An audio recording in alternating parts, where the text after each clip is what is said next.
Ya, bagaimana caranya supaya anak kita taat kepada orang tua.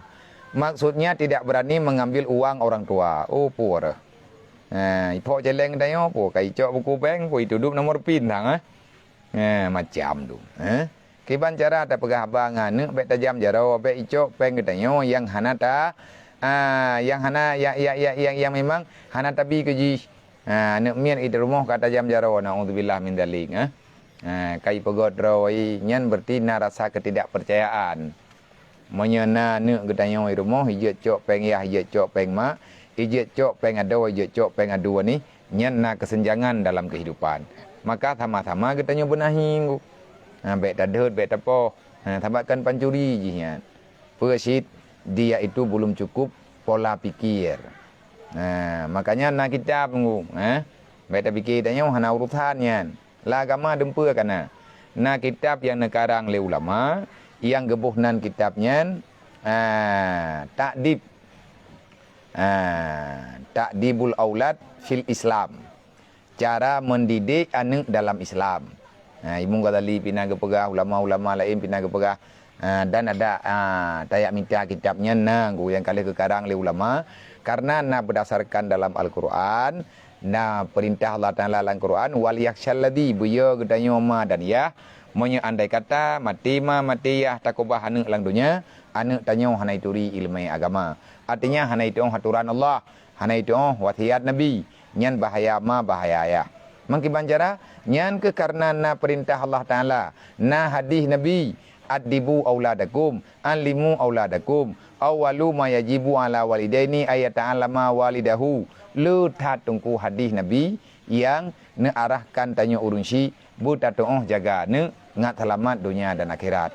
Bek mai tapi kita nyo bangka taya intat rumah ikulanyo, taya intat rumah ikulaji, taya intat badayahnya, taya intat udayah ji, ka selesai golom gu. Pakan hana selesai. Karena nate ajo udayah mi hantam ta pariksa tamu dua-dua ngure, nya hana tadao, lu ngurung dua lang dayah. Ilung long pegah tapi bak mak anak miat yang naik ni udayah, bak ayah anak miat yang gajo anak miat ke balu. Lu yu merempak ngan lu. Lu yu merempak ngan dewan guru yang tukang temu buat anak kayan. Gelah tu ibu anak kayan. Nya tiga tahu ke begitu yang merempak ngan guru anak ke.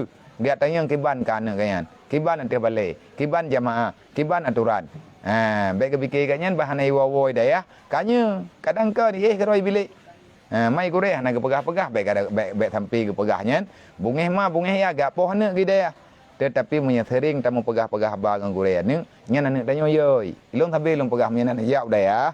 Ni merempak ngan lung. Punya nalung. Kepikir le urang tanya merempak dayah tanya terkah ke dayah.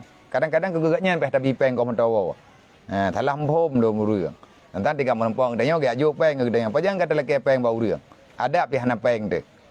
Mena ke juk pi juk pada pumum nya inau. Ben ajuk kono juk gede. Nyamanan tak pegah. Tetapi yang perle tak merempok ngan gurai anak tu, anak miat paling yoi menya urang syik ji keluarga ji yang merempok ngan gurai. Bakal ada anak mi pengun. Tak kita yang lima kita yang leah hai. Na gurai ke yang idea. Kepuan ni. Kuna merempok tang gurai ka. Oma tungku laki oma mak laki ma. Hana gurai lung idea. Hog kaguau gempung. Kai pengun mai pengun yai. Padahal empah yoi. Monya tekedi merempak. Mai gurai ngan merempak mak dengan gurai kok kita yang masalah ji. Makanya anak miat di malatan. Hai perempak mang yai. Temai tanya nyoba masalah tadi di anaknya harus siap tak selidiki dengan segala kebijakan.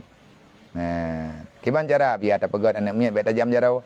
Pempeng katanya mai cok dia tak kubah itu miliap. Itungkit mari tiuli iculi kathu macam tu. Ipok celeng macam di pelaku Katolik. Nyan anak katanya na yang salah dalam penanganan. Kadang-kadang jihnya ka perle pengle putra leh kai pebuat. Baik pengaruh-pengaruh ngon. Baik syaram tuah, baik tapu biya keluarga tanyo darah katanya urusan ngan katanya tengah ngan Allah Taala ba uro kiamat ka.